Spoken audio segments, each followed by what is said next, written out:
আসসালামু আলাইকুম। বাংলা রান্নাঘরে আপনাদের স্বাগতম। আজ আমি আপনাদের কাঁচকলার খোসা ভর্তা করে দেখাবো, তাহলে সঙ্গে থেকে দেখতে থাকুন। আমার ভিডিওটি ভালো লাগলে লাইক, কমেন্ট, শেয়ার এবং সাবস্ক্রাইব করবেন। ইতিমধ্যে যারা আমার বাংলা রান্নাঘর চ্যানেলটি সাবস্ক্রাইব করেছেন তাদেরকে অসংখ্য ধন্যবাদ।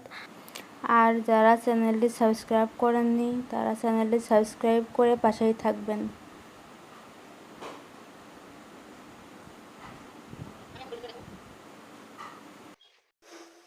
আজ আমি আপনাদের কাঁচকলার খোসা ভর্তা করে দেখাবো। আমি এখানে নিয়ে এসেছি কাঁচকলার খোসা।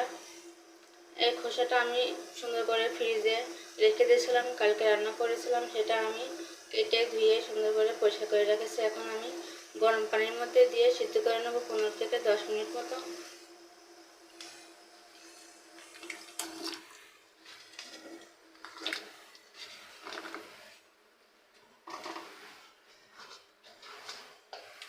একটু লবণ দিয়ে দেবো,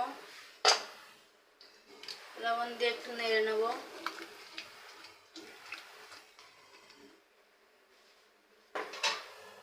দশ থেকে 15 মিনিট আমি ঢাকনা দিয়ে ঢেকে দিয়ে রাখবো। ফিরে এলাম 15 মিনিট পর। কাঁচকলার খোসা সিদ্ধ হয়ে গেছে, এবার আমি নামিয়ে নেব। নামিয়ে আমি ঠান্ডা করে নেব।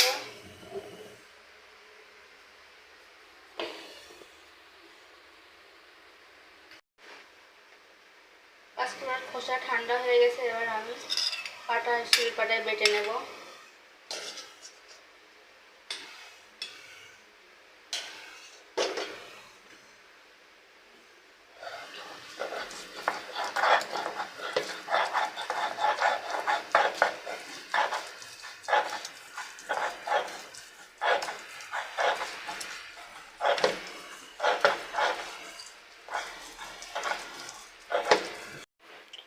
কলার খোসাগুলো বাটা শেষ, এবার আমি তুলে নেব।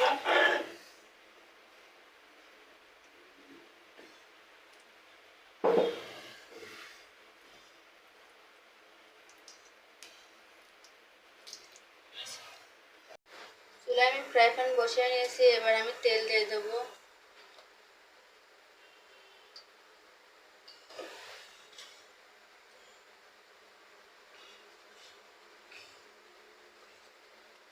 তেল গরম হয়ে গেছে, আমি এখানে একটা তেজপাতা টুকরো করে রেখেছিলাম, তা দিয়ে দেবো।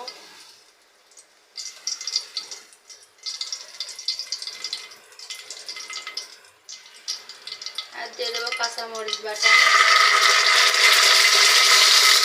পেঁয়াজ বাটা, আদা রসুন বাটা,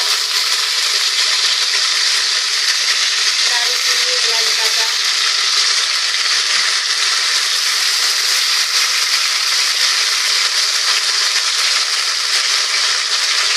এক চামচ ধনের গুঁড়ো, এক চামচ হলুদ গুঁড়া, আর এক চামচ মরিচের গুঁড়া, স্বাদ মতো লবণ। এগুলো দিয়ে আমি ভালোভাবে নেড়ে চেড়ে কষিয়ে নেব।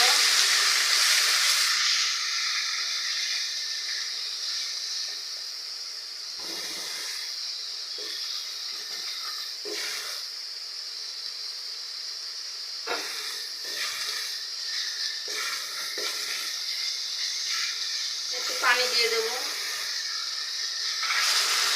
এবার ভালো করে সব মশলাগুলো আমি ভালোভাবে কষিয়ে নেব।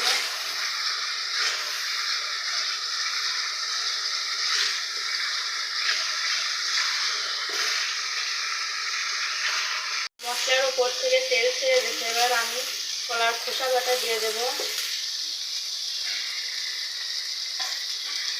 কলার খোসা বাটা দিয়ে ভালোভাবে সব মশলার সঙ্গে মিশিয়ে নেড়ে নেব।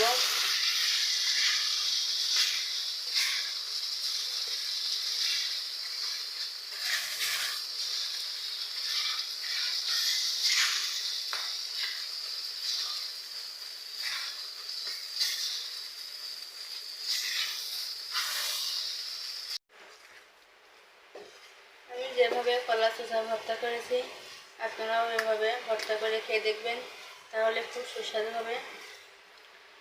আর আমার ভিডিওটি ভালো লাগলে লাইক, কমেন্ট, শেয়ার এবং সাবস্ক্রাইব করবেন। সেই সাথে পরবর্তী ভিডিও পেতে বেল আইকনটি অন করে রাখবেন। ধন্যবাদ। আমি এখন পরিবেশন করে দেখাবো।